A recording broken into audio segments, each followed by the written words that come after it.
29 अक्टूबर को प्रार्थना दिवस से पूर्व एक प्रेस कॉन्फ्रेंस का भी आयोजन किया गया, जहां मिशन द्वारा प्रिंट मीडिया और इलेक्ट्रॉनिक मीडिया के अनेकों प्रतिनिधियों को इनवाइट किया गया।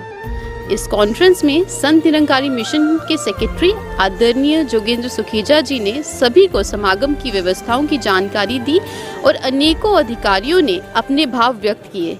आप कहीं भी बाहर देखिए, अगर आपको जो बरसों बरस से आ रहे हैं वो भी देखें कि कोई ऐसी आपको सर्विसेज बाहर की नजर आ रही हैं। ये वॉलंटियर्स हैं, ये सेवा दल है, कभी देखिए सब बहुत अच्छे ओहदों पे भी हैं, पर इन्हें पता है कि हम साल भर प्रतीक्षा करते हैं इस मौके की। तो हम आत्ममंथन करें और सोचें, अगर हमारी इस यज्ञ में जरा सी भी आहुति लगी तो बहुत ही हम खुशनसीब होंगे। इसी प्रकार आप सबकी भी इस यज्ञ में आहुति, और आप यहाँ पर आए, आपका फिर बहुत बहुत शुक्राना।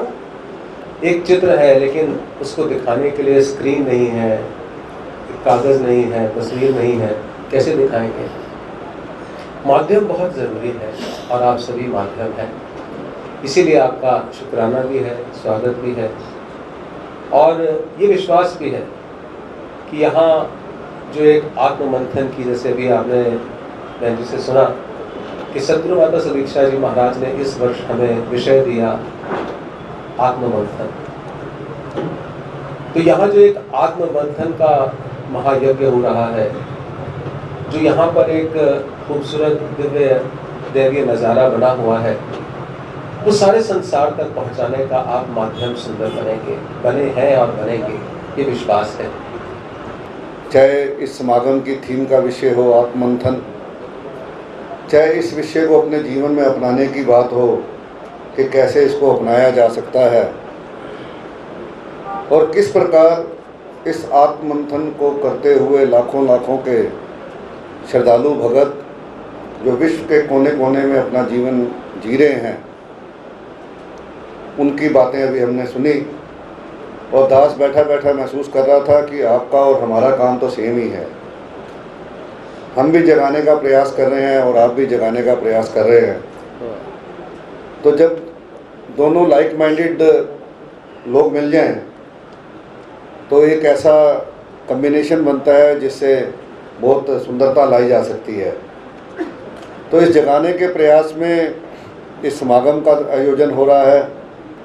पिछले लगभग 2 महीने से इस व्यवस्थाओं में आप जैसे जिस भी सज्जन से मिलना हुआ, एक ही बात आप भी कह रहे हैं, बाकी सभी भी कह रहे हैं कि संत निरंकारी मिशन के जो सेवादार हैं, जो व्यवस्था ये करते हैं, ऐसी व्यवस्था विश्व में कोई और नहीं कर सकता। और अगर आपकी टेस्टिमनी लेंगे आप भी यही कहेंगे। तो ऐसे लगभग 1 लाख सेवा दल के महात्मा जो ना केवल हमारे इस परिसर के अंदर, परिसर के आसपास उसकी रख रखाव, उसकी सफाई, ट्रैफिक मूवमेंट, हर बात का ध्यान रखते हुए वो सेवाओं में लगे हुए हैं। हजारों की संख्या में अभी से महात्मा आ चुके हैं और धीरे धीरे आ रहे हैं। तो उन सेवादारों की सेवाओं की जो बुरी बुरी प्रशंसा ना केवल प्रशासन बल्कि हमारे सिटीजन्स भी लगातार करते आ रहे हैं। तो इन व्यवस्थाओं को सुंदरता का आप आने वाले दिनों में खुद अपने आँखों से देखेंगे जब सद्गुरु माता सुदीक्षा जी महाराज का आगमन 31 अक्टूबर को इस परिसर में होगा। उनका स्वागत यहाँ लाखों का निरंकारी परिवार और हमारे बाकी सभी भाई बहन मिलकर करेंगे। उस मौके पर भी आप आएंगे, आपका स्वागत है। मीडिया कर्मियों ने भी मानवता के कल्याण के लिए किए जा रहे निरंकारी समागमों की सुंदर रूपरेखा की प्रशंसा की और संसार की भलाई के लिए सद्गुरु के इस विजन के लिए उनके प्रति आभार व्यक्त किया।